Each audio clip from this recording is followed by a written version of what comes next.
Bingo Blitz rules. If your bingo has ads in it, That's not a bingo. if it doesn't have the coolest tournaments, mini games, and the most breathtaking design, Nope, not a bingo. if your bingo moment makes you feel so excited that you just want to burst in joy and scream out loud, bingo! Sorry, so you're playing... Bingo Blitz? Now that's a bingo. Go for a world of excitement with Bingo Blitz, the #1 free bingo game. Download Bingo Blitz and play for free. Now that's a bingo. Hi, I'm Jennifer, a co-founder of the Go Kid Go network. At Go Kid Go, putting kids first is at the heart of every show that we produce. That's why we're so excited to introduce a brand new show to our network called The Search for the Silver Lining, a fantasy adventure series about a spirited young girl named Isla who time travels to the mythical land of Camelot. During her journey, Isla meets new friends, including King Arthur and his Knights of the Round Table, and learns valuable life lessons with every quest, sword fight, and dragon ride. Positive and uplifting stories remind us all about the importance of kindness, friendship, honesty, and positivity. Join me and an all-star cast of actors including Liam Neeson, Emily Blunt, Kristen Bell, Chris Hemsworth, among many others, in welcoming the Search for the Silver Lining podcast to the Go Kid Go network by listening today.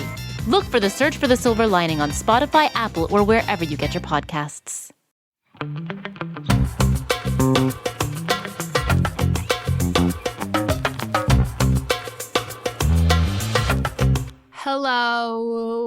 Hello.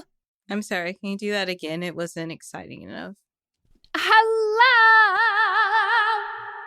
Bring That it is down a reference. about 5.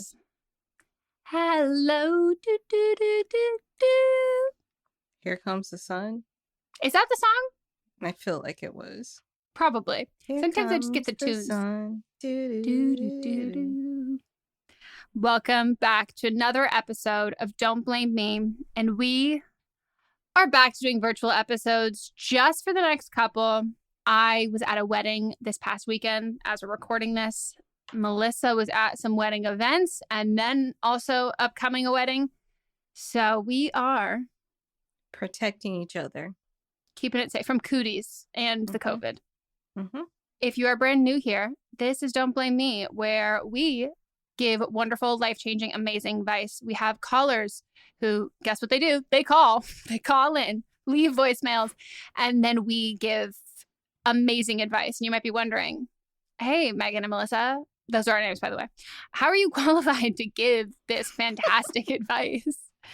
I can take my Adderall in half an hour, everybody, so just know that we're going to get better. The words are going to make more sense in a little bit. One of us will get better. The other of us will stay the same because she's tired. It might get worse. Me with that, there's no amount of Adderall in the world that I can take that will make me as together as you always are. I just make a lot of notes That that make me that's seem great. like I'm together.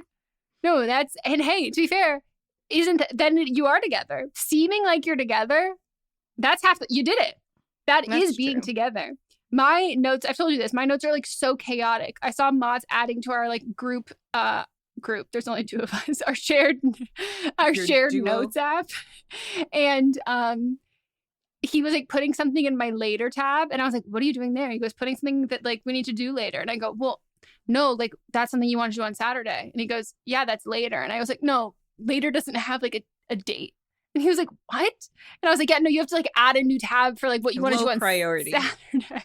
And he was like, you're so like, what the fuck is wrong with you? And I was like, a lot, but I just need you to move that. And then he moved a bunch of stuff. And I go, were you supposed to do all this on Saturday? How am I supposed to know that when I'm looking at that as my later? Why don't you break it down by Monday, Tuesday, Wednesday, Thursday, Friday, Saturday? I don't want to be too overwhelmed. So I do like I do Monday and then I do Tuesday.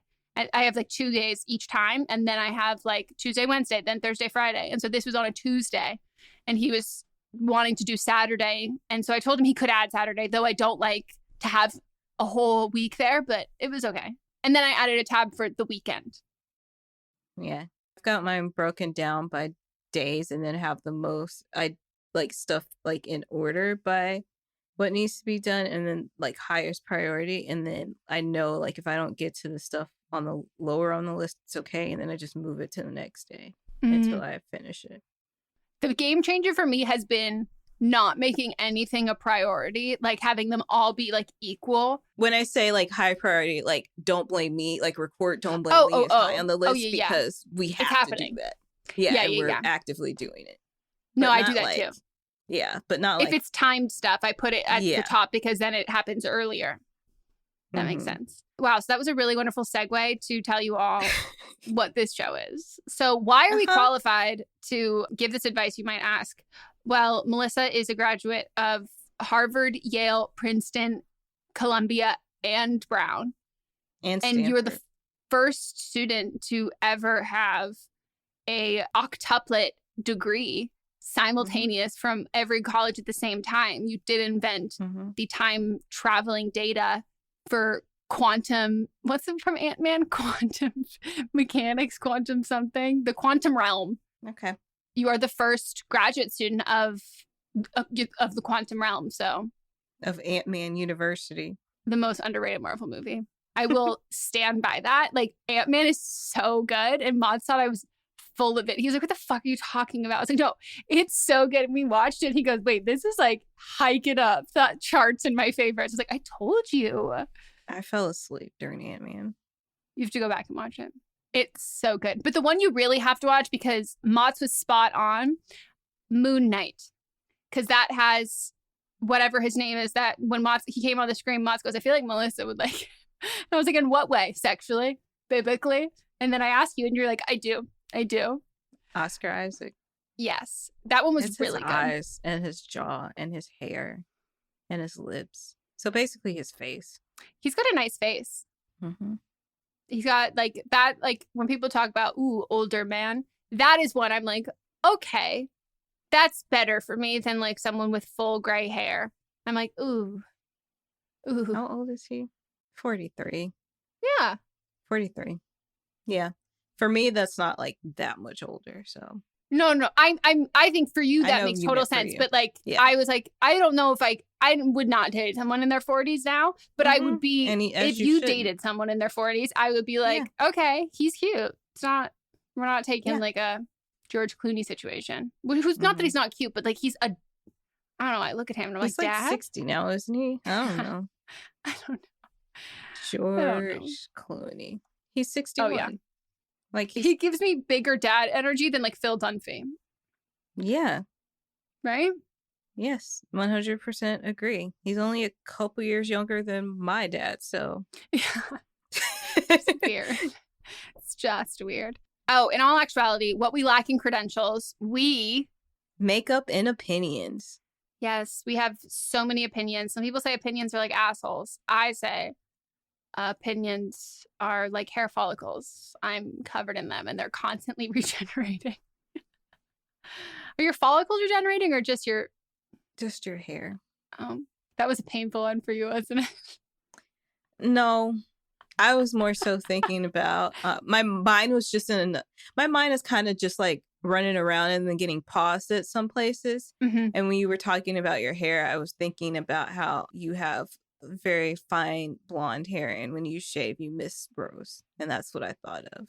Oh yeah, I don't want to complain about like shaving, because especially people who have very like large hair follicles, I've learned, because a lot of my friends, I grew up with a lot of my friends, I love my friends dearly, and it's factually they're very hairy. They're very naturally hairy people. And what I learned about, like, when you have like larger hair follicles and your hair grows in thicker, it can be like more painful to even like shave, because like it can like snag a bit more and like pull your skin a bit more. And or maybe this was just their very intense ones. I mean, my leg hair isn't like that. So. Yeah. I mean, like it's finer. Like I go forever without shaving, but it's not. Yeah, blonde. but mine, I step out in the sunlight and suddenly I am corduroy. I am a golden bear. I am a golden retriever. My legs are that. And I'm like, oh shit, I missed all of this. Like I once found, now that's like Kyle once found like a 3 or 4 inch hair on the back of my thigh. And he was like, you've missed this for years. I was like, yeah. Or is it like one of the, well, yeah, it could be years, but, or is it one of those hairs that just kind of grows longer faster? Because I have one that's like right here in my arm that like it just grows faster than the rest of my hairs. And then it'll just like be long one day and I have to physically pull it out. Oh, that's weird. I don't know if I have those. Mine is mostly because when I get my leg hair wet, in general, unless I'm in the sun, I can't see it. But then if I get it wet, no fucking hope. I now put my glasses on to shave my legs. Do you not use like shaving cream so then you can guide it? I do, but the issue is like the hairs are also so fine that sometimes they just don't catch it and they like don't get in there because like they just slip right through because there's not as much like traction. How many blades are on your razor? I don't know. Well, what are the options? It could be from 1 to 4. Oh, okay. It's definitely not 1. Okay. Maybe you should get one that has more blades so that it's like 1 swipe equals 4. Oh, is that what? Okay. Now what I've been doing is I have been shaving my legs at the edge of the bathtub and I put my glasses on and I shave them and I like use the other hand to check to see if I can feel anything, which is not very helpful. And then I walk really quickly. I dry my legs and then I walk around the house really quickly or I go outside and I figure out where I can feel the wind blowing through the hair that I missed. And then I go back and then I shave those parts and then I do it again. And then I like, go out in the sunlight and then I ask Mods and then Mods is always like, it looks fine. And then we get in the car. And for some reason, it's the contrast with like the dark car and then the leg hair. And then I always end up finding a couple more. And I'm like, okay, it is what it is. But it's the wind in the hair. Like if anyone's ever had lash extensions where like you get really long lashes and you can feel like the wind running through your eyelashes, I can feel the wind running through my leg hair constantly. And I am just reminded like, you're not very aerodynamic right now. Like you're being slowed down by the sails of your hair.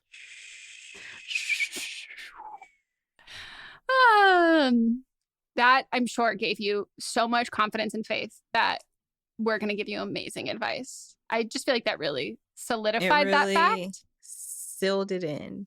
Sand sealed, delivered. I'm yours. So what did you get up to this weekend? Or what day? We're recording this day a day we don't know. Yeah, we usually record. I was trying to get you to talk about the henna, but I realized that wasn't this weekend. It was yesterday on a Wednesday.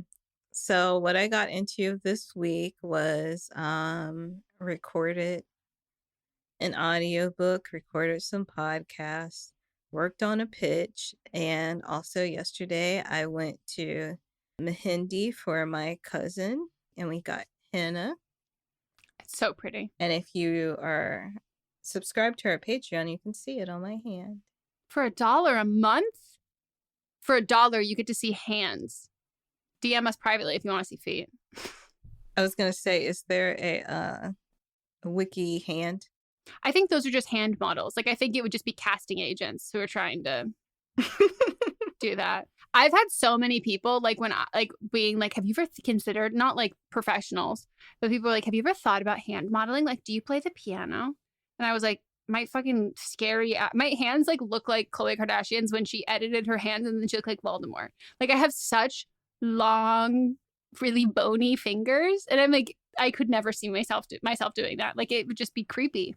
Also because you yourself, as in Meghan, like to have a lot of credit in things and you like the attention. And if your hands are getting it, that means your face isn't getting it. So I don't think you'd become jealous of your own hands. I would have to cut off my own hands. I'd be like, you betrayed me. You fuckers. You looked gorgeous. Everybody go look at your Instagram pictures. Are you ever going to share that one of your ass? Well, I posted another one of my ass, though. I must have missed that one. It was the main picture on my Instagram post. Oh. What's going on with you? Was at a wedding this weekend, and it has marked, though, the last wedding on the books, we think. Like, I don't think we know anyone else who's engaged, who's like, so this is very exciting for us, our pockets, and our social lives. Like, no shade to anyone's weddings, but we knew this time would come because Matz's friends are split like between like New York and LA, and all of his New York friends, like we've basically finished. They're all the ones are done. And now we know that LA is not going to be for a couple of years. And we knew we would have a large break. And I think that break is starting. And it's pretty exciting. That's pretty nice. Yeah. Oh, I should tell you the phone number to call if you want to call in for an episode. You can give us a call and leave a voicemail at 310-694-0976. International listeners, you can send us an audio message and email it to meghanpodcast@gmail.com. What is the format again? Oh, MP3. MP3. Someone asked in the Facebook group and I couldn't remember, even though that's the only audio format I know of. So we ask that you have to keep it under 3 minutes, need your parents' permission if you are under 18. And we ask that you write down everything before you call, time it out, whether that's with a kitchen timer, one of those sand ones, whether a stopwatch, like your phone. Through the hourglass. So are the days of our lives. She couldn't go one episode without a reference. I can't. So the soap reference. So it has to be under 3 minutes. So again, we ask that you practice and time it out a few times. And so then when you're ready to call or record your voice memo, you just read it. Let us know your ages, your pronouns if you would like. And if it's about other people involved in the story, their ages and their pronouns, if you feel comfortable. And make sure if it's about relationships, how long you've been together. We want as much details as possible to give the best advice. So let's do it. Okay. Hi, Meghan and Melisa. I'm a 20-year-old who uses she, her pronouns, and my boyfriend, who is also 20, uses he, him pronouns. We have been together for over 4 years. This upcoming fall, I will be applying to law school. While I hope to be admitted to the law program at the school where I'm currently getting my undergraduate education, I feel like I need to go look at some backup options. Yesterday, my mom suggested that me and my boyfriend, her and my dad, to go look at 2 schools about an hour and a half away from home this coming Saturday. When my boyfriend got home from work that evening, I told him to plan to go tour all Saturday. The decision of where I would go to move to go to law school if I had to move would not potentially only affect me, but him as well. We have talked about getting engaged, and he told me he plans on proposing sometime this winter, so this would be somewhere that he would have to move as well. At the moment, he has no other family living in the state and depends on my family for a lot of help. He lives with my parents, I am somewhere rent-free, and for the past month, his car has been broken down, so he has been driving either my car or my mom's car to work and wherever else he needs to go. So when my boyfriend got home from work that evening and I told him to plan to go tour on Saturday, he immediately responded very rudely saying, "You told me you'd help me finish moving on Saturday," because his lease is in a college town. I had totally forgotten about telling him this, but said, "Well, I'll go help you move on Friday or Sunday." He responded he did not want to move out on Sunday because he'd be tired when he went to work next morning, even though I'm the one that would be helping him move and he'd be using my car. He acted very rude about the whole thing, and he absolutely could not change his move-out date, even though his lease isn't up until the end of July, when I'm the one that would be going to tour the future cities that we would both potentially be living in. My mom was there for the whole conversation and said, "Well, don't you want to go see where you two would be living, maybe?" And he said, "No, not really." This whole conversation, the whole thing, honestly felt like a slap in the face. It makes me question if he was really ready to be engaged or serious about his future with me. My mom said his reaction was a red flag. I wanted your opinions. I feel like I'm going to have an unpopular opinion. I might have one too. Are we on the same page? Do we just say on that one? I think we might. It might be, and I'm totally going to own the fact that this just might be how you've been together for so long. You didn't really give us a huge amount of background on your relationship. So this could be, we are only going off of what you gave us, but it feels like to me that everything's about you and we're prioritizing everything about you. So it's oh, I'm going to law school. I'm applying to law school. So you're going to go with me and you're going to go wherever I go, as opposed to a conversation about the choice that we're both making to do that and to move. And it feels yes, your family is he's there and they're helping him out and all of that. It feels kind of like he's a guest in that sense, where it's well, he's getting to use this and he's getting to do this and he's getting to do this.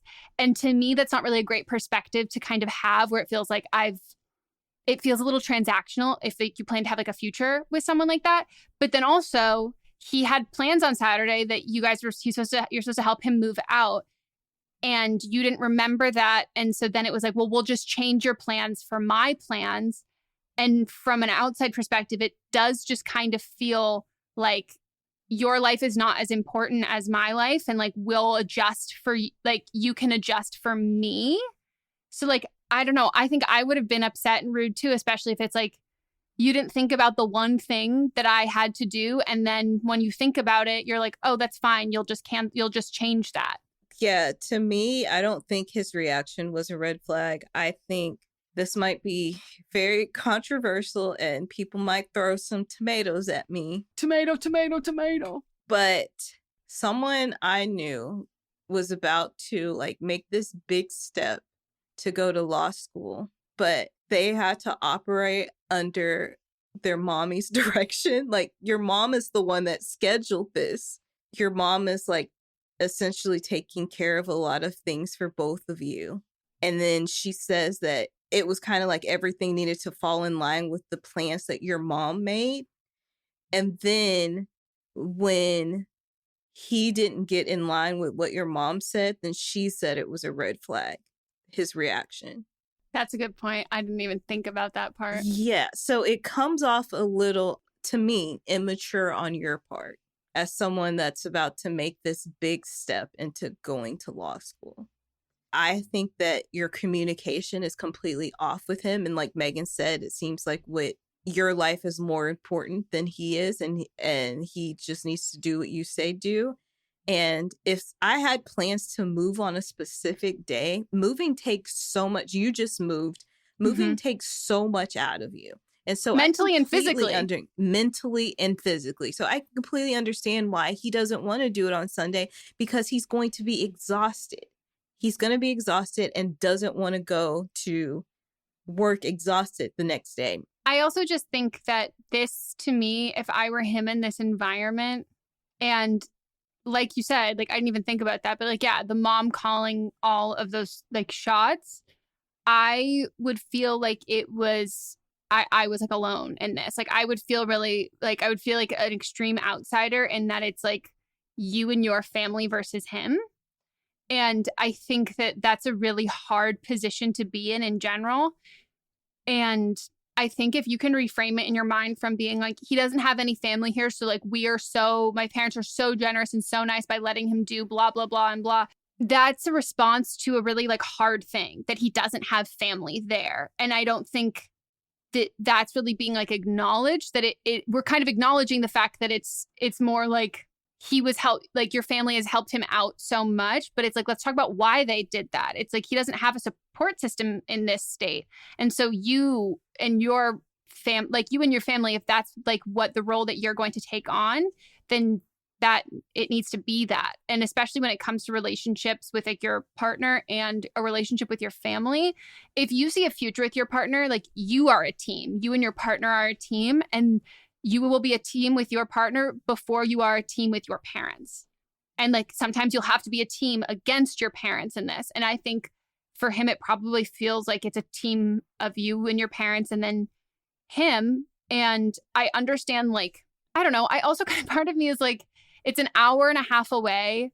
Both of them are. They're in the same state, seemingly, but maybe not. California's just fucking huge. I'm like, you can't get out of California in an hour and a half. But if he hasn't been like really consulted through all of this, and this is a choice that you made together about what schools you were going to do as your backup, I kind of might not want to go either, because I didn't feel like I had a say in it anyway. And so why am I going to give a whole day to this thing that I'm just supposed to go along with? And not that I'm saying that he's not going to go along with it, but unless he's had strong input and he has not only been consulted, but this has been like a mutual choice and decision that you've made, I think that assuming and even asking him, like assuming that he is going to come to tour all of the schools, regardless if it was a day that he was moving or busy, I think it is kind of just a throwaway gesture. I don't know about that. I know, like, when I was planning on going to dental school, they like strongly suggested that your significant other come with you to get the lay of the land and like understand what the school is, because it's a decently like amount of a program, and they're uprooting their life, and so they just want to make sure that they're comfortable being there. Yeah, and that, I mean, that makes sense. I just think that, like, I don't know, maybe I'm California born and raised, so I'm like an hour and a half away. It still feels like the same area. Yeah. And it's also like, it's not that he has, like, it is true, like, he doesn't have family here. Like, he is kind of relying on this. And so it feels like it's been assumed that no matter what, he's just going to tag along, like, kid brother. And then it's like, well, if no one's consulting me and, like, this has just been kind of like, I'm going to tag along, like, why do I have to come do all of this? Like, that feels like we're just going through the motions of, like, don't you want to see where you'll be living? It's like, well, it's not like I have a say otherwise. Yeah. Like, to me, that's, so, like, I could see if he, like, there was a disinterest on that side of it, but it doesn't even seem like he's disinterested. It just seems like the timing is rude. Yeah, it's like you forgot that he was moving, which just seems rude to me. And you had your mom make the other plans, and then also you're like, well, he was just being rude when he responded. Yeah, because you disrespected him and didn't put his feelings in place. And then, like, also he probably just said, I don't care, because he was mad. You know, sometimes you, like, get mad at people and they say, well, don't you want to have blah blah, and you're like, I don't care, and you just, like, want to move past it because you're mad at that moment. Yeah, that would, like, really, really hurt my feelings. Like, especially because no matter what, there's going to obviously be favoritism in a house where it's like your significant others and their parents. Like, you're going to feel out of it. But then there's always something. He's, like, your age and he's working. He's not going to he's not doing graduate school. Like, it sucks that there still is that, like, really, that elitism and, like, pretentiousness that can kind of come from that. And then it goes, oh, your life is more important than mine because you're doing more school than me. And this is something that, like, not everyone can go to graduate school, like, whether it's, like, financial or even just, like, if you're not set up with educate. Yeah. Or, like, if you're set up with another education prior to that, or if, like, it's just not worth it for your career, or it doesn't make you inherently more valuable as, like, just a person. And I think that there's, like, a lot of factors in this. If I was in this position where I would, like, feel really, really less than. And yeah, that probably would make me question what my future is, but not about, oh, do I care about this person? Do I love this person? But, like, do I want to continue feeling like this? And, like, how is this going to change? And so, yeah, I think if you, like, approach this of being like, are we still going to get engaged in the winter? Like, this, again, it doesn't really feel like it's about him, but who knows? Maybe you talked about it beforehand and, like, he was very on board in choosing all of this, like, stuff and, like, that, but you didn't include that, so I can't go off of that. But I don't, to me, this isn't a red flag. To me, this is, like, I would feel, like, so supremely, like, disrespected and like, not unvalued. Yeah. So let's take a break.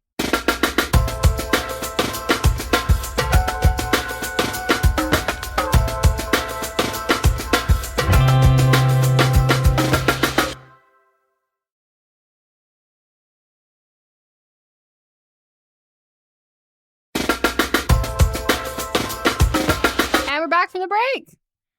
Roll the tapes. Hi, Meghan and Melisa. About a month and a half ago, I, 19 years old, she, her, was broken up with by my then girlfriend, also 19 years old, she, her, on FaceTime 3 days into her trip in Italy. Days prior to this trip, I stayed with her family and went with them to drop her off at the airport, so I did not see this coming. I was also unhappy in our relationship, so I wasn't, like, devastated, just caught off guard. For some background information, we dated for 7 months prior and spent nearly every day together. We were in a trauma bond situation because a month into our relationship, my dad told me he was diagnosed with cancer, and then my grandma died. So, needless to say, I have a lot of trauma going on, like, not just that. And I was really triggered by what she did and decided no contact would be best. The last text I sent her was a long paragraph that basically said, never contact me again, and to only send me back things that belong to my dad, such as, like, old Gap sweatshirt. I also told her she can throw away anything else of mine. I explicitly said this. A week later, like 2 weeks later, I got a package with one of my dad's sweaters, but also 3 of her own shirts from Zara/Shein. and a t-shirt I gave her that says, "I heart my hot girlfriend." What the fuck am I going to do with that? Wear it? Give it to my next girlfriend? No, that's weird. So I threw it out. She also told me to keep her pair of $400 jeans. I don't know what to do because I feel weird wearing her clothes. Should I refurbish them? What if I see her at school and I'm wearing her things? That would be weird. What if, like, do I look desperate? Is this offensive to a potential significant other? Is it weird, like, if I sell them, does that mean to her? Is this her trying to get me to reach out? We're both Leo risings, also I'm Scorpio sun and Aquarius moon, and I've been listening since middle school. I felt you rushing at the end of this call. You still had a whole minute. It's what happens. First, I would like to say, if your significant other is going to Italy without you, good luck. Dump them first. Yeah. Sorry. We've all heard what happened. Ask Melissa, what happens in Italy? Dick. Yeah. Or pussy. Whatever you want. Yeah, whatever you desire, whatever you want, it's all there served on a platter. Like, don't be in a relationship going to Italy by yourself unless you're in an open relationship. I think that's a lesson that we should all learn. First of all, I'm so sorry you've had such a rough year. Like, that's really, really hard. Yeah. And a quick is any of her stuff cute? Like, would you want to wear it? Like, is it like these $400 jeans? Are they cute $400 jeans? Like, do you love them? Or would you love it more if there was some cash in your pocket?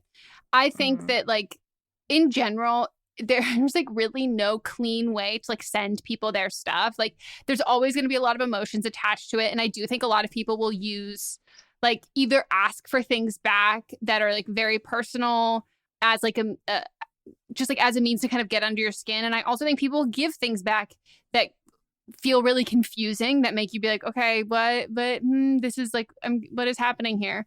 So she did it on purpose because of the text message that you sent. It's not an accident at all. And like, to be fair, who cares why? Like, just who cares why she sent any of that stuff? If it's just to piss you off or whatever, but like, she sent it to you, you can do with it whatever you want now. Like, I think if it's stuff that you really like, that's cute, that you would want to keep, I don't think you should feel weird if you're wearing it.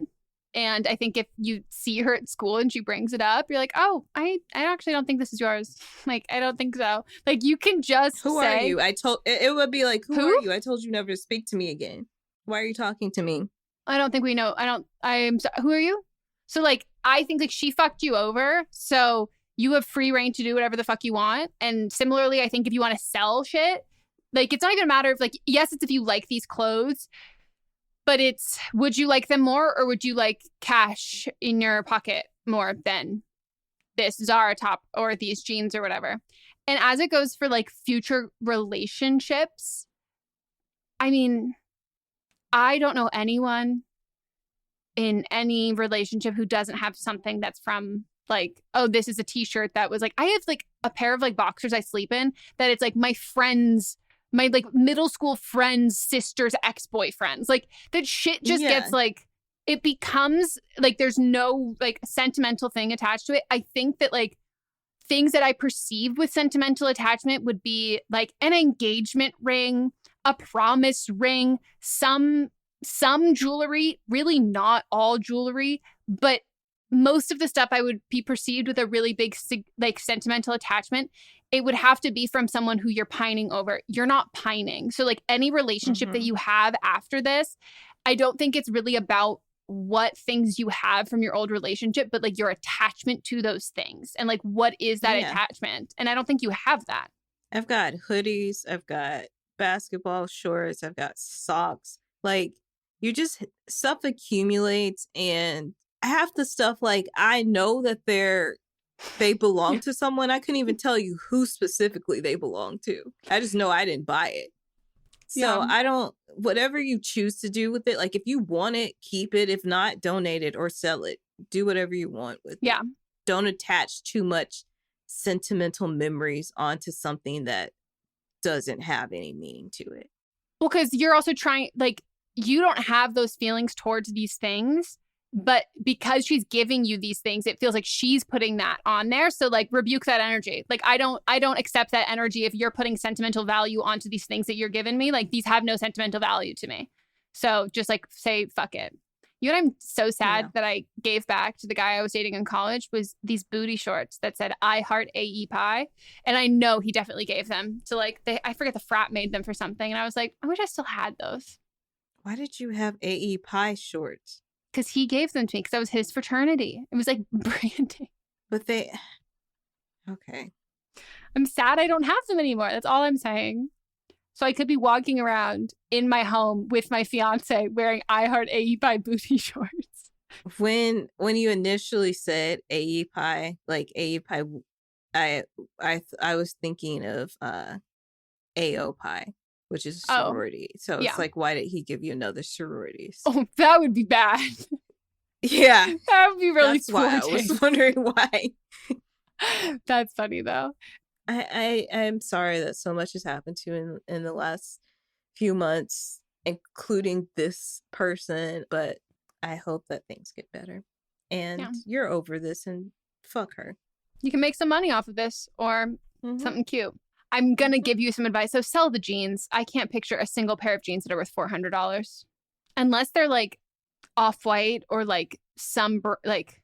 Even the most expensive jeans that I've had, they're usually not even good. Like the most expensive, I've spent $300-$400 on jeans, and I've liked like the $100 jeans better. Like they fit better.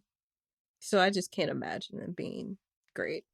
No, I can only imagine them if they're like off-white from like Virgil's last collection. Like that's it. Like that's like the only thing that I could fathom. But if they don't look like they're $400, sell them. Yeah. If I can't tell by immediately looking at them, sell them.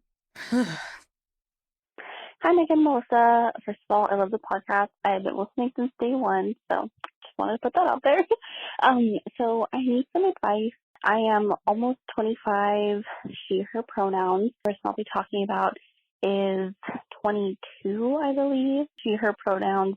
We'll call her Jessica. So basically, I'm getting married next month, and I had a really, really small bridal shower with a lot of rescheduling issues. A lot of people couldn't make it. You know, it's summer, it's busy. We totally get it. This one particular friend, Jessica, she had, been telling me that she was so excited to go, that she wouldn't miss it for anything. She even got asked to, go into work to cover, and she said, no, it's my quote unquote best friend's bridal shower. And just for a little background, we used to work together. We got really close. But other than that, like, we are good friends. I wouldn't call her my best friend, but we are close. So basically, the night before, we had been talking, and she basically sounded like she wasn't sure if she was going to go. I personally think the reason may have been not entirely factual, relating to childcare, even though for months she had been telling me she had it all arranged. So the night before, I kind of got those vibes. So the day of, she's also known to be pretty flaky. We've invited her to a lot of things, and she has not shown up. And the most frustrating thing is that we, my fiance and I, always prioritize going to, her son's birthdays, her graduation, like all kinds of things like that. We always make it a priority. We always show up for her. And that's why this is so frustrating. So on Saturday, don't hear a single word from her. She had also made a comment about how early it was, and it was literally at 11 a.m., but that's fine. Yeah, I was just really, really hurt by it. I just felt like, she talks a big game and doesn't show up to things repeatedly. And I think she doesn't realize that she's flaky, but tons of people that, we who also know her that we know, kind of refer to her as being pretty flaky and, not to invite her because she never shows up, even if she claims that she will. So she sent me this really long apology on Monday. So I hadn't heard from her the whole weekend. Sent me this long apology on Monday, and honestly, I don't really know how to respond. I just was more upset that she didn't even think to message me the day of to ask me how it went, because if there was a genuine reason that you couldn't make it because of childcare, I completely understand that, but I, also need some respect of communication. So anyway, just need some advice on what you think I should say Has anyone told Jess that they feel this way about her like time management and like that she's flaky? Because you say that like you don't think that she knows that, but you all like talk about that. Because I think that like we all have different expectations with like our relationships and friendships and when we make plans and stuff like that. But I think we can't put our own expectations onto other people without having a conversation. So like I'm someone who I'm a very like low maintenance friend. Like if you want to cancel something, like totally fine. Like we'll definitely do that. But if I was like friends with someone who like that really bothered them that I would last minute cancel or something, I would want them to like let me know that, because that doesn't bother me. So like I don't think there's like a universal sort of thing there. I think I'm a little confused about how she like hinted that she might not come, because that to me, I would just straight up be like, I thought I found some childcare. I don't think I have any. So if that changes, I'll text you in the morning. But if you don't hear from me, that's because I'm having to do primary care. So like, I think that there's a communication lapse, but it feels like unless you like you bring that up and you say that, I think it makes sense to me how this keep routinely is happening if no one's had a conversation. Because I think it's hard to change your behavior if you don't know, like if she has no idea that like to her, maybe she communicated that like, oh, I don't think, maybe you're more direct. Do you know what I mean? Like I would need someone to be like, I'm not going to be able to come tomorrow. Here's like the final consensus or whatever. But this just feels like maybe you're just mismatched friendship wise. I would say like if it was getting lunch or getting dinner, yeah, I understand this. But this is a bridal shower, which is a big deal that she's known about for a while. Also, the caller checked with her and double checked to make sure that she was coming. Plus, with the bridal shower, you have to like get party favors and then get food for people and stuff. So like there's a lot of planning that goes into it. So like if it was something that was very basic, sure, be flaky. But when it's something that is important to me, that's my bridal shower, that a lot of planning goes into it, a lot of money goes into it. There's games that are to be played too. I've never been to a bridal shower. I didn't know that I thought it's like when that's different than like when you get engaged and you invite people over for drinks. It's like that. Yeah. Okay. I take it back. I don't know what a bridal shower is. Yeah. So it's just like, this is something that is formal. It's like an RSVP, right? It's an RSVP. Oh, yeah, that's rude. There was probably a place setting for her. Like there's definitely a gift for her. So when you check and you said that I said that I was coming, and I said months in advance that I had childcare, and then I don't respond or even give you a heads up that day, then I think that's very selfish and inconsiderate. Yeah, you're right. I apparently did not know what a bridal shower was. So no, that makes way more sense.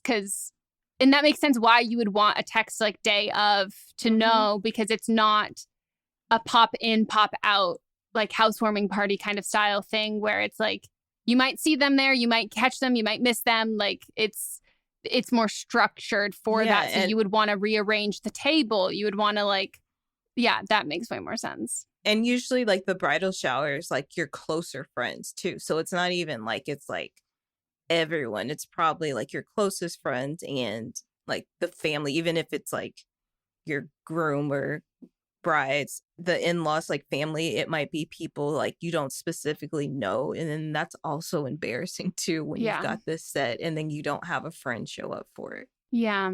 Yeah. No, that makes total sense. And like, especially if it's something that is structured, it is obvious when someone is missing. It's not like it's like there's a very large, like clear, obvious gap there. I think it's nice that she like sent an apology, but now I get that like that doesn't feel like enough because it came after that it could be actually impactful for how like the day was structured or organized. You're not like kind of waiting for someone or like saving a serving of something or a gift or whatever. And if she didn't offer like an explanation and you are just also assuming that it's kind of childcare related, this to me just seems like she just might doesn't seem like super responsible and tends to like overcommit and under-deliver, which is a really frustrating trait that I think checks out for being 22. Because it, especially like I can imagine having a kid too, with like you've dueling sides of you where you really want to come. And so you think you can and you're totally going to make it happen. But like there's a lot more logistics involved than just being someone who doesn't have a kid and who can just do whatever they want to do. So, I mean, I think you just be honest with her and just be like, I appreciate the apology. I really wish this could have happened on Saturday. You said like, I wish this could have happened on Saturday. And I'm like, not going to lie. It really did hurt my feelings that you didn't come and you. As a podcast network, our first priority has always been audio and the stories we're able to share with you. But at Realm, we also sell some pretty cool merch, and organizing that was made both possible and easy with Shopify. When you think about successful businesses like Aloe or Allbirds or Skims, an often overlooked secret is the business behind the business that makes selling and, for shoppers, buying simple. For millions of businesses, that business is Shopify. That's because nobody does selling better than Shopify. It's the home of the #1 checkout on the planet. And the not-so-secret secret that's definitely worth talking about is that Shop Pay boosts conversions up to 50%. That's more happy customers and way more sales going.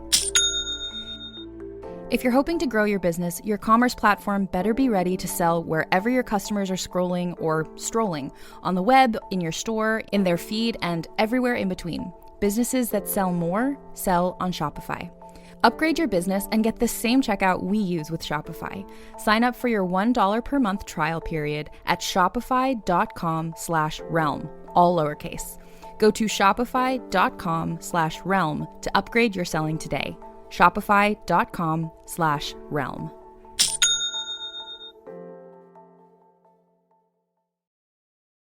No-showed. I obviously would have been sad if you had told me the night before you weren't gonna be able to make it, but at least I wouldn't have felt like as disappointed as I did like on the day.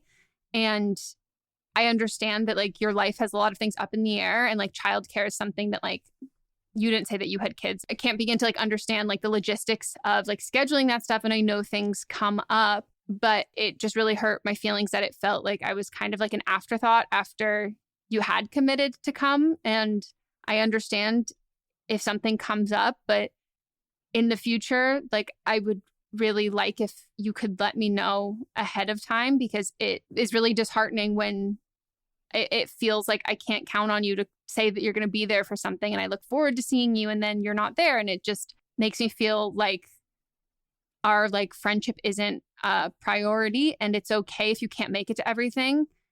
That won't change our friendship, but I'd rather you tell me that straight up versus promising you'll be somewhere and then I'm let down when you're not. I wouldn't be offended if anyone said that to me. You know, like I think that like I wouldn't either, because you took time and care for it. That response is very careful and timed out, because the bridal shower is expensive, but the wedding's going to be even more expensive. And then if she doesn't show up there, where you've also set money and a place aside for her, then like I just wouldn't be cool with that. No. If someone no-showed to my wedding and it was a pattern of behavior, like it wasn't like there was an emergency or anything, but if it was like they were flaky and then they didn't show, like that would be done with my friendship. Like fully done. But yeah, I think the one thing I would say is I really would not bring up the fact that you and your fiance, I wouldn't bring up that you and your fiance like make a point to be there for her son's stuff. I just would not include him in any of the conversation, because I don't know if she's like a single parent, but regardless, friendships change a lot when people have kids. And it's really hard when single people, friends with people who have kids. Like that's why a lot of new parents become friends with other parents, because you do need someone who can be understanding and know where you're coming from in similar schedules and stuff like that. I think that will always be easier for someone who does not have kids to attend something for a kid than someone with kids to attend something without their kid. It's like it's just not comparable. I just wouldn't bring that up because I don't think that she's intentionally malicious here. Like, I think unless you're trying to go into a situation with somebody who is intentionally malicious, going in with like a tit for tat kind of thing, like, well, we do this for you, it never ends well because it feels really transactional. And I only think that works if someone's doing something intentionally to harm you, not unintentionally. Right. But this, yeah, I would definitely be annoyed now that I know what a bridal shower is. And I'm sorry I didn't know what a bridal shower was. I've been to so many weddings, but not a bridal shower.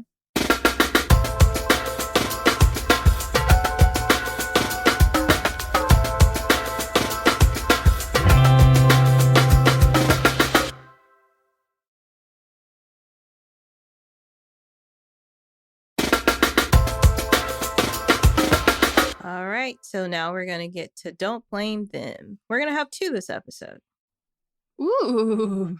If you don't know what Don't Blame Them is, this is a segment on our show where people, aka listeners, not just random people off the street, listeners call in and give their own advice pertaining to a call we had on a previous episode. So maybe they have some personal experience with it where we did not, or they have some additional insight, or they just have some strong feelings they would like to share with the original caller and the rest of the class. Hi, Meghan and Melisa. I'm calling in regards to Season 10, Episode 3 for the toddler teacher who has an assistant teacher that is overstepping their boundaries.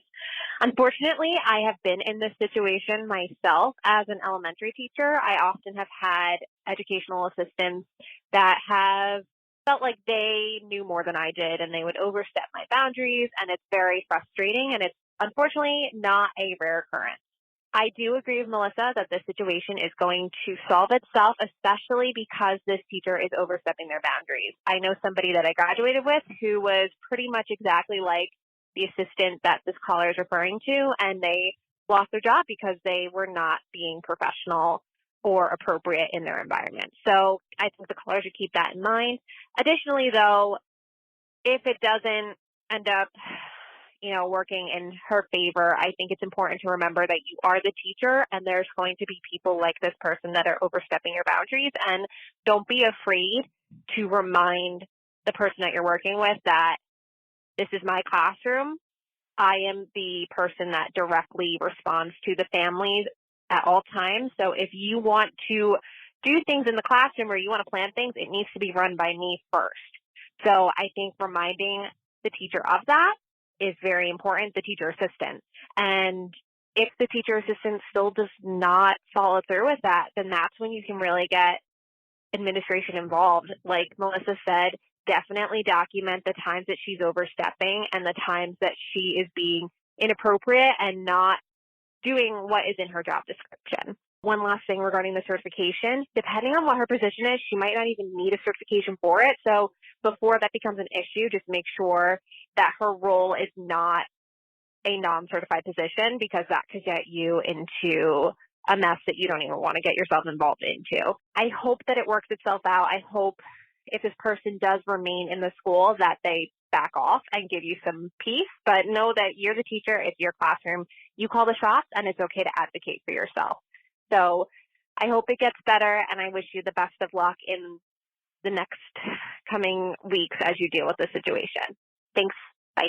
Thinking about this more, I've told you, I don't know if I've said that on the podcast before, but my school, like public school, but we had multi-age learning programs. So we had like kindergarten with first graders, like it was 2 grades in each classroom, very small, less than it's like 20 kids in each, so there's we had like between 7 to 10 kids in each grade. Maybe it was like 10 to 15. We always had like less than 30 kids. I think we were around like 20 kids in the class, and that would be with 2 grades combined.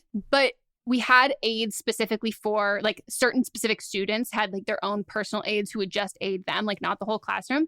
But we had parents who would be in. We had to have like at least 2 parents at every class, which I always thought was like great because it takes a village. It is also just shows incredibly how privileged it is, where it's a public school and you're expecting parents to be able to come in, at least 2 parents, and every parent was required at some point to come do that.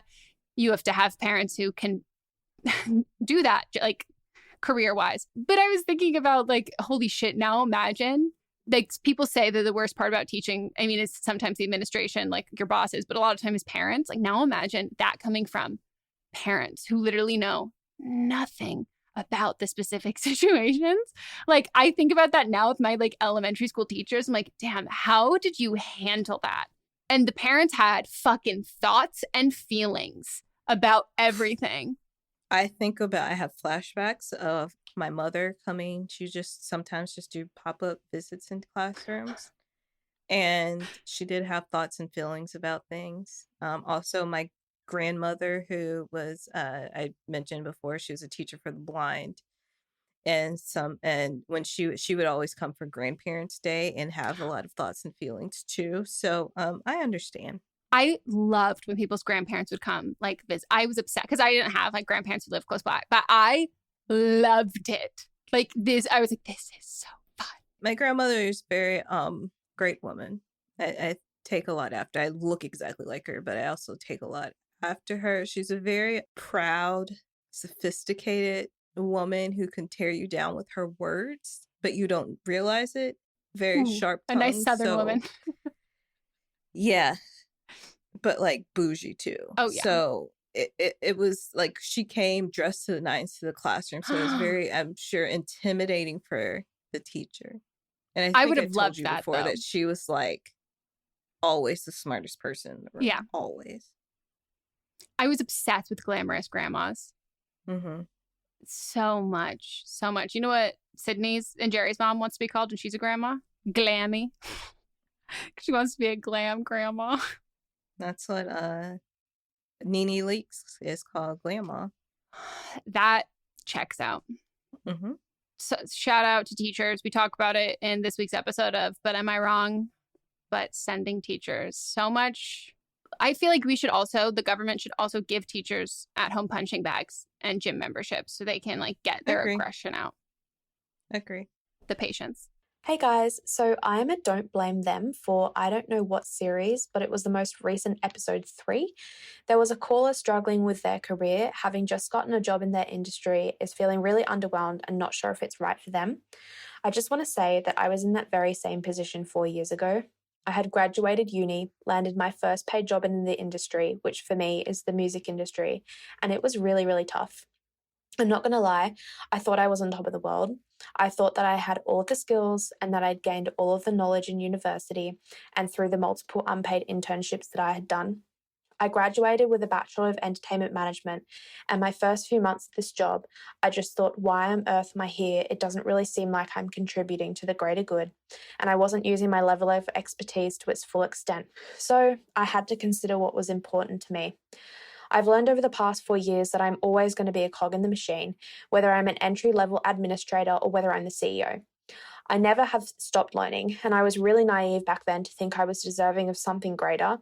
I think that if there was one thing I could tell myself, it would just be suck it up and do the job.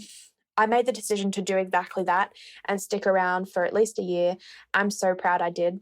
I figured out what my priority was, which was to stay in the area that I was passionate about. This might not be what the caller decides, which is absolutely fine. As Meghan and Melisa said, a lot of self-reflection as to whether the career trajectory in this company and field is something that is really important to the caller, or whether realistically they want to head in a different direction and place higher salaries and better benefits at the forefront. That is also really fine.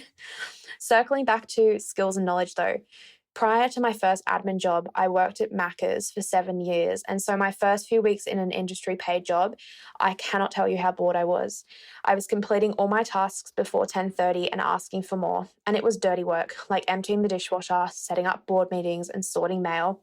All of these tasks taught me so much though, and I'm forever grateful for the groundwork that I did to now, 4 years later, be in a job where my manager trusts me. I have flexible working, I've negotiated pay, closed a gender pay gap between me and a colleague, and was potentially poached by another company.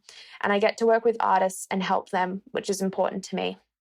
Often, I think we live in a world of comparisons. I struggle with this myself to this day. I have friends who haven't studied whatsoever but are making 40K more than me. And I also have friends who simply chose higher earning fields than me. And then I wonder where I went wrong. I have to remind myself, though, that I didn't actually go wrong, because if I take them out of the picture, I'm over the moon with me, my story, and my accomplishments. So yeah, I just wanted to say that you're not alone. It is really tough, but also pick yourself up, make some hardcore decisions, and things don't often get handed to people on silver platters. Beautifully, beautifully said. I think the cog in the machine part is really true. And I've thought about this call a lot more since.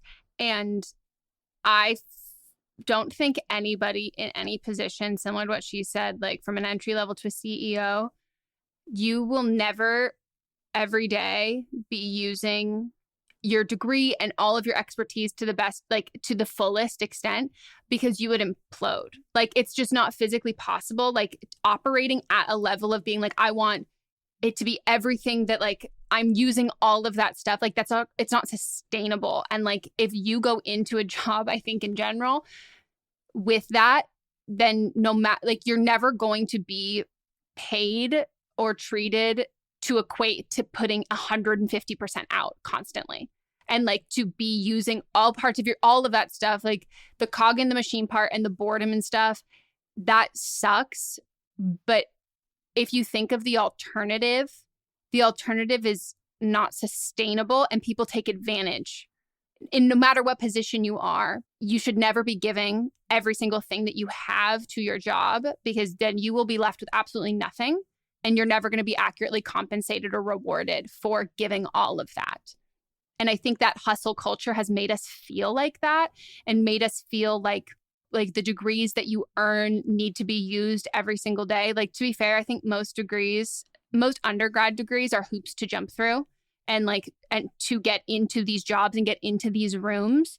And I think they instill a false sense of importance in college, like those teachers do, and everything about that. So you feel like what you're doing is not that. Like, so it's not you're just going through the motions to end up getting a job, but you're going to utilize and use all of that stuff. And that like your job should be challenging, fulfilling, rewarding, like emotional, like all of these things, like all at once. That's just the romanticizing of capitalism. And everyone needs to do their job. But a CEO, the top of the line, like a lot of CEOs do the least amount of work. Like it's just like, if you think about, I always think about everything like a set. Like everyone needs to do their job and nothing more and nothing less. If you do more than your job on a set, you make it harder and worse for everyone. Mm-hmm. And I think about too, like, depending on where you land at a job or where you kind of end up, like, let's say that, you know, you want to be the boss, like you want to be the manager, well, or even the CEO. Well, you probably, some of the creativity that goes into your job, that goes away, but now you're in charge of making sure everyone else's creativity is getting put on and then also done, and you become the person that's like, we need this on schedule. So it's like, even the further that you go in your career, unless you're someone that just like, you know exactly where you want to be and you get to that position, then like you're not always going to be doing everything that you want. And I saw someone talking about how, you know, they didn't want, like they hit the level at their job where they wanted to be. And I think it was a sales job. Like they hit the level at that sales job and they didn't want to go to the next level as like a manager or something, because they didn't want to lose what they were doing in their sales job. So instead, what they did is they moved through different jobs, like they went to a different company that was bigger, so it paid more money, but then they could stay in that same position. And that's how they got promotions and jobs and things. So it's just all about perspective and how it gets down to the point where I said, and you said, and also the caller that just did, don't blame them. What do you want?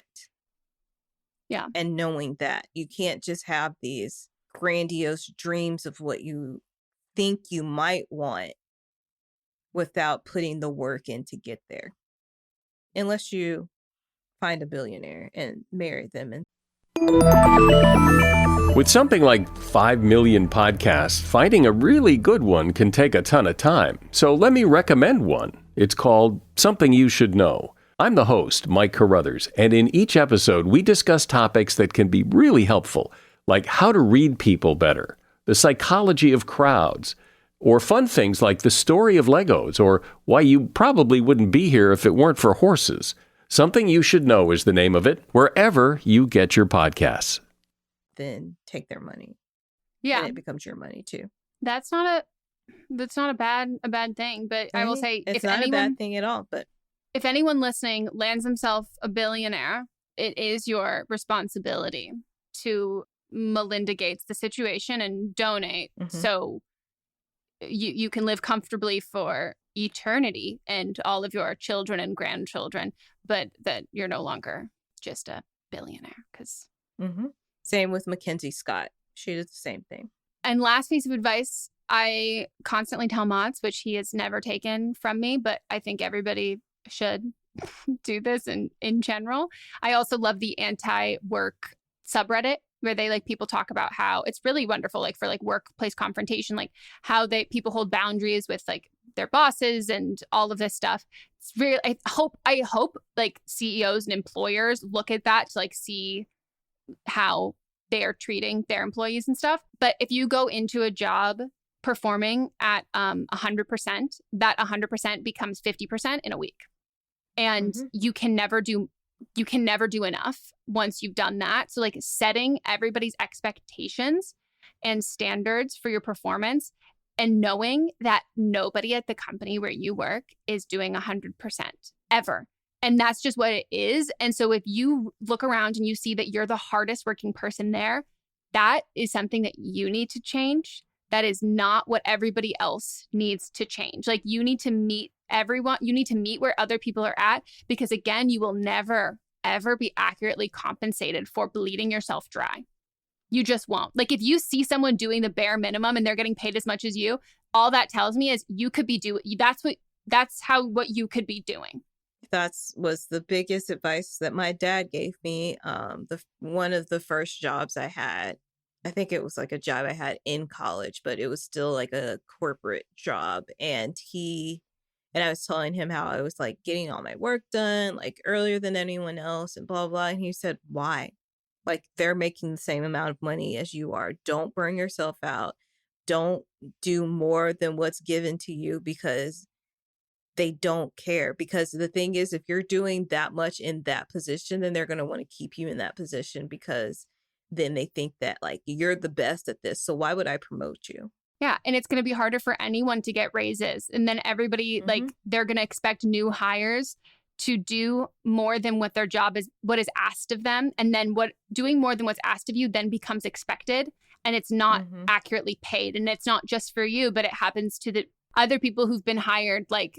Moss has had that at jobs before, where people have they've talked about the job description and he's those are two completely different jobs. And they're well, this other person did that. And then it's well, where are they now? Oh, they were fired. And it's well, yeah, you can't, those aren't the same. That's not, you have to, these need to be two separate positions. And it happens I think it happens more and more now, especially in the sales and marketing sides of things, because people think that you could just hold up a phone and suddenly you're viral and that's how you're doing all of that stuff. But it's always assume that your bosses are trying to take advantage of you. And I think it comes from the overachiever performance. And I think a lot of gifted kids who went through gifted programs, that's how they do that. And that's the definition of Mott's. And I was my biggest blessing, I was not a gifted child. So I think that there's a lot of proving it to other people versus proving it to yourself. That's how I was I was a gifted child, and I got a high off of everyone praising me for all the things that I did. And then when I got to college, I was so burnt out on it. And that's when I had my first bout of depression, was in my senior year of college, because I got to a point where I was doing everything I was doing was to please other people, and I was tired and burnt out. And then 2, I realized I didn't want to go to dental school anymore. And I was having a crisis of I've been doing this for 4 years. What's next? And so don't get burnt out and tired and overworked because you're doing more than what's asked of you. Yeah. And I saw this TikTok of a woman who like works in burnout specialty. And she said that recovering from burnout takes like it's 2 full years off of work. Like not doing any work is how you recover. And she's like, that's next to impossible for people. And so what I do is I coach people through like working with burnout, and like it takes like 6 years. And like I have been dealing with burnout since 2016, maybe. Like, and anyone who like looks at my YouTube or looks at my Instagram or whatever, like you can tell I started to go through that, and then I didn't stop working. I like would take little breaks here and there and all of that, but like you can't heal from burnout without like actually taking a huge step away. And so all of us who are dealing with burnout, which so many more people are, we're coping with burnout. Like, and so we're coping and trying to get through it, but it's going to take so much longer. And it's just like an absolute hellhole. And the best thing that you can do, what she said, she was like, burnout is not inevitable. Like it's not a thing that has to happen, that's going to happen to everybody. Like the best thing that you can do is do everything you can to prevent it and to take those care steps, because once you reach the threshold, it's so much fucking harder to come back from it eventually, when you can prolong it from happening for as long as humanly possible. And I wish I had done that. Like I so wish I had. And I hope other people listening that like if you can avoid that, do it, because it's hard. Yeah. It's very hard, but our culture promotes it. Yep. Anyways, that is it for our episode. Should I look to see if there's any reviews? Yeah, I think there is. From Jeff Likes Cookies. So I am 18. I started listening to Don't Blame Me when I was 15. Holy shit. Shortly before the pandemic started. Hold up. I want to send you so much love, because that is the most, I have to say, that is, people going through that is the biggest jump of all ages. And I've thought that since the beginning of the pandemic, and send any love. And I'm proud to say how much this podcast has positively impacted my life. From being more confident, learning how to speak up for myself, starting therapy, and maybe most importantly of all, learning what it means to truly respect others. Oh, Meghan and Melisa have taught me a lot about being a good person. The most recent episode inspired me to write a review because I know I'm not necessarily the target audience as an 18-year-old boy, but I love these people so much. I sometimes credit Don't Blame Me for starting my villain redemption arc, because my friends joke that being a villain is just about speaking up for your own feelings and needs, even though they might not coincide with those of others. So it brings me joy to look back on how this show was always a part of my life while I was learning how to advocate for myself and how to set boundaries, while overall becoming a better person throughout high school. I'm excited to see what's to come. Holy shit. Jeff Likes Cookies. We've been getting so many good reviews lately, and like you're hitting me right in the feels. I know, but thank you so much, Jeff. I love that definition of villains too. Like I think that's great. Like I do think a lot of villains are misunderstood. Yeah, in television, not like Elon Musk. Yeah, no, Elon Musk is not misunderstood. Okay. We hope you all enjoyed this episode. Again, if you want to hit us up on Patreon, please do. We have video versions of the podcast. We also do live streams twice a month. They're really fun. A great way to socialize with people if you are looking for that, especially with summer. I know summer was a very lonely time for me, especially going through like school ages. So if you would like to join, we would love to have you there. No pressure. It's really fun. I promise. It's nobody bites. Like everybody is so kind and so sweet. And if you just want to donate to the Patreon to support the show, enter in however much money you want. And stay tuned. Well, don't stay tuned. Make sure you're subscribed to our other podcasts. But am I wrong? Because we have an exciting, somewhat related announcement at the end of that episode this week on Thursday. Yeah. But if you're a part of our Patreon, you already know. Oh, you do. Oh, you do. And if you're part of the Facebook group, you might have had an inkling. And if you've applied to be a part of the Facebook group, I'm sorry. We will. We're going to have to start over. We're just going to start over. Yeah. We basically have like rounds of accepting people. And then sometimes people will come in, like we'll sneak them in. But we do a high a large vetting process to ensure that we have a safe community for everybody who is in there. If you're still listening to this, head on over to our Instagram. Make sure you're following us, as well as our TikTok, and comment what celebrity you would want to throw your bridal shower.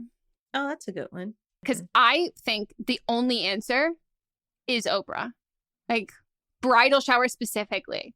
Oprah is, because I think Ina Garten would throw like a beautiful event, but Ina, she's not dishing out like, I don't think the gift baskets. I think it would be like some local Manuka honey, but like Oprah, I think Oprah would give me like Beats, a Sonos player. Yeah, it'll be her favorite things list. Like, you'd get all that. You might get a car. You'd definitely get a bunch of food, like a lot of gift certificates for food. You'd get like her pajamas. She'd probably embroider them. Yeah. And then the food's because she has like several live-in chefs. So the food's going to be top notch. Yeah. Yeah. Mm-hmm. Agree. Oprah. I'm trying to think of anyone else. I don't think there's anyone that tops that. I don't think so, but I would love to hear anyone try. I also think that like she would give you a basket, and everyone would get a basket of some of her homegrown vegetables from her garden. And it would be so much stuff that you would have to, it would be in a wagon. Like everyone's would come out. In your car. She'd put it in your car. It'd be so, did you see that video of Oprah and Gail like cooking in the kitchen? Which I was like, I love you girls, but why did nobody on your team let you know that this entire video, all this did was tell me that neither of you have been in a kitchen cooking yourself for years.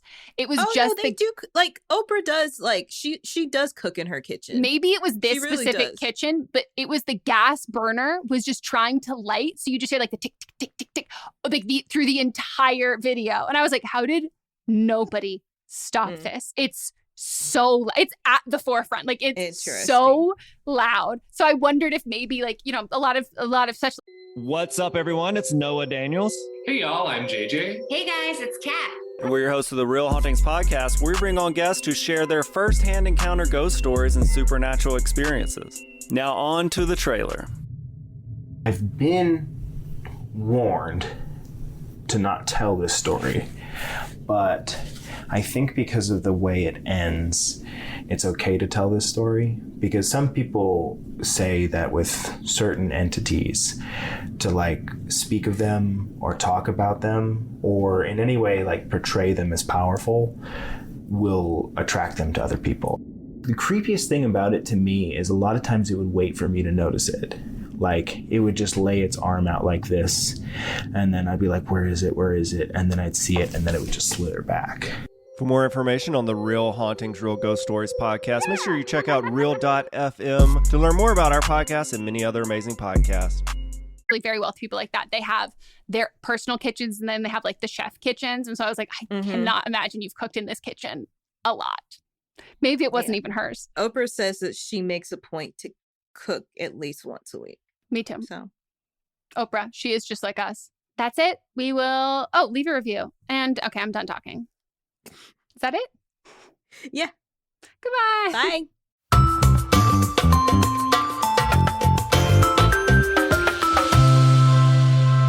Don't Blame Me is a production by me. Executive produced by Melissa DeMonts and Diamond Imprint Productions. Edited by Coco Lawrence. Post-production sound by Chris Henry. Production assistance by Melanie D. Watson. Music by Ryan Hunter and Giacomo Picasso. Welcome to the small town of Chinook, where faith runs deep and secrets run deeper. In this new thriller, religion and crime collide when a gruesome murder rocks the isolated Montana community. Everyone is quick to point their fingers at a drug-addicted teenager, but local deputy Ruth Vogel isn't convinced. She suspects connections to a powerful religious group. Enter federal agent V.B. Lauro, who has been investigating a local church for possible criminal activity. The pair form an unlikely partnership to catch the killer, unearthing secrets that leave Ruth torn between her duty to the law, her religious convictions, and her very own family. But something more sinister than murder is afoot, and someone is watching Ruth.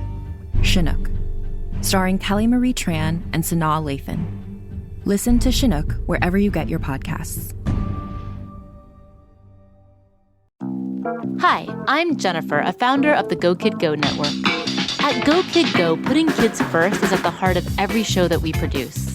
That's why we're so excited to introduce a brand new show to our network called The Search for the Silver Lining, a fantasy adventure series about a spirited young girl named Isla who time travels to the mythical land of Camelot. Look for The Search for the Silver Lining on Spotify, Apple, or wherever you get your podcasts.